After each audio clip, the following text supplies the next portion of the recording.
ला युकल्लिफुल्लाहु नफ्सन इल्ला वुस्अहा।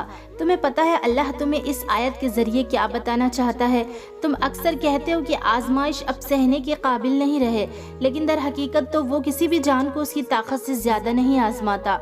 वो यूं ही आजमाइशें नहीं भेज देता, पहले तुम्हें जिस्मानी और जहनी तौर पर तैयार करता है आजमाइश के लिए, सब्र के लिए। तुम्हारी माँ जब तुम्हें तड़पता देख के तपते रेगिस्तान में पानी के लिए दौड़ जाती है, तो अल्लाह तो 70 माओं से भी बढ़कर चाहता है तुम्हें।